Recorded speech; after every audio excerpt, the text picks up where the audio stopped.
Okay, thank you. So let's talk a bit about server-side rendering. And I'll save some time on this slide. Only want to promote a bit the Angular Pro screencast that I'm currently working on, and it's more and more new episodes, so check it out.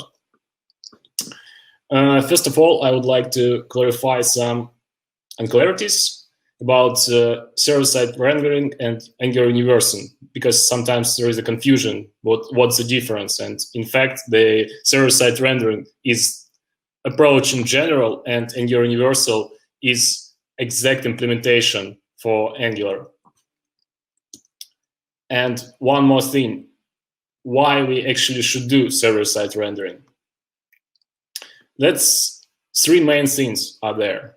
It's SEO optimization, that browser bots, crawlers will see your site better.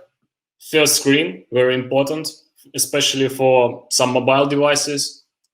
And also, third one is about social-friendly preview for different social networks to see it better.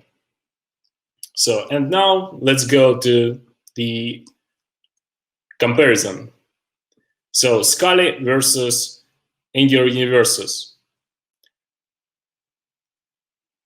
I'll not go, because it's light and talk, I'll not go deep into details, and only some high-level conclusions. And starting with initialization, let's compare Angular Universal and Scully. So with help of schematics, both work pretty fine. So it's only one command and you are ready to go. Next one. What about development environment? And again, it's only one command.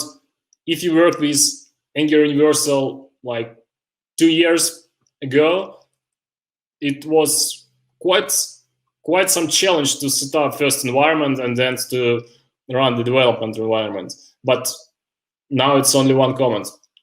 It's a bit tricky with Scully, but still it's doable. You need to run several commands, but again, you are ready with the environment. And what about production?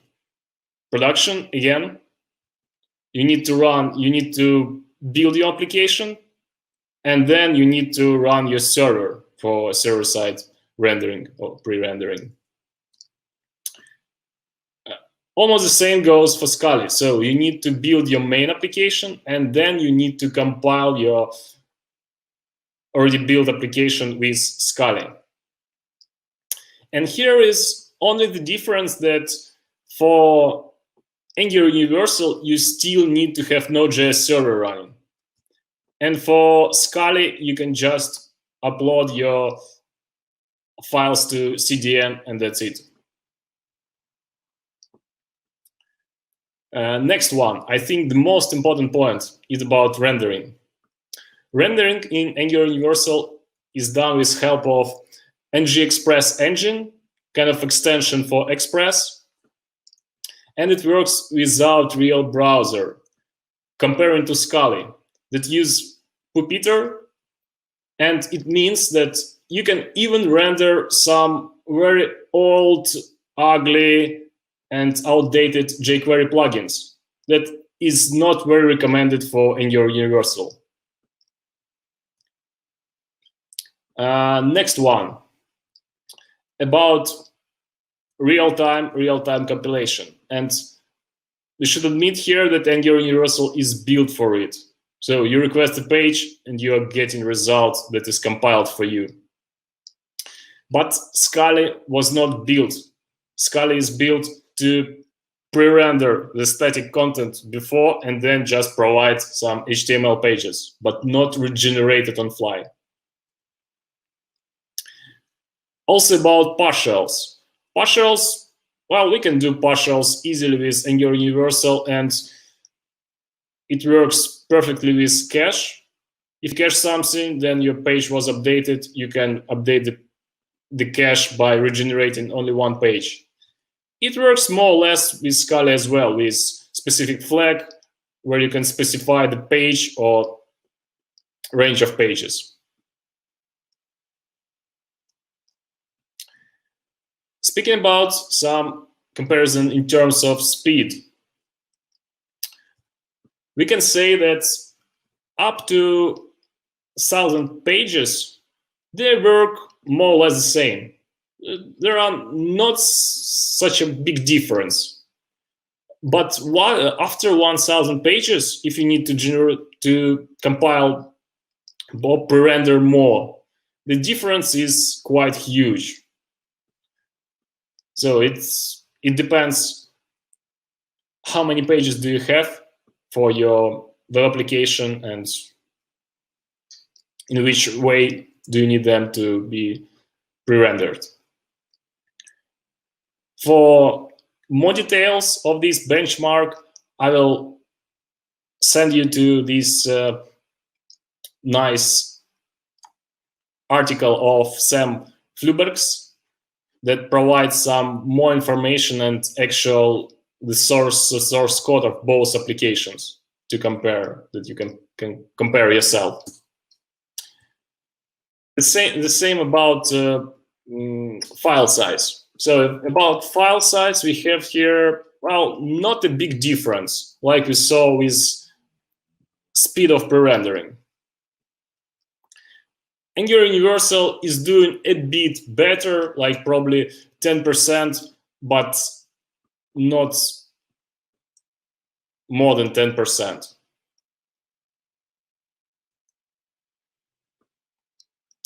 And some features that you have already out of box for Scully.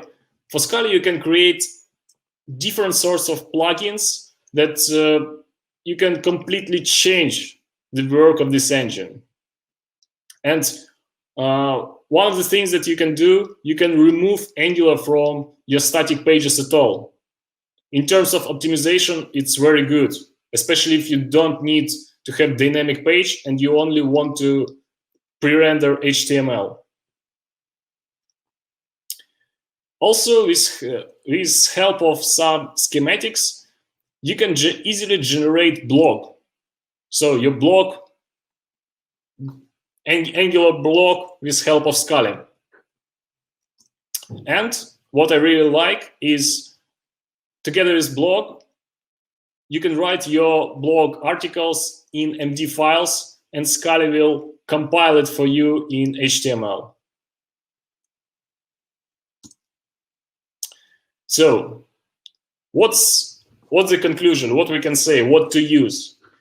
It's pretty much based on your project, and it depends whether you have some legacy that you cannot really use Angular Universal, or you don't have a lot of pages and it's convenient for you to use Scully because, yeah, it's still less to set up.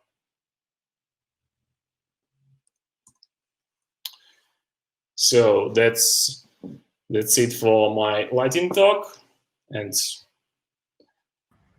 awesome. Please ping me in Twitter if you have any questions about Angular, Scully, or something related.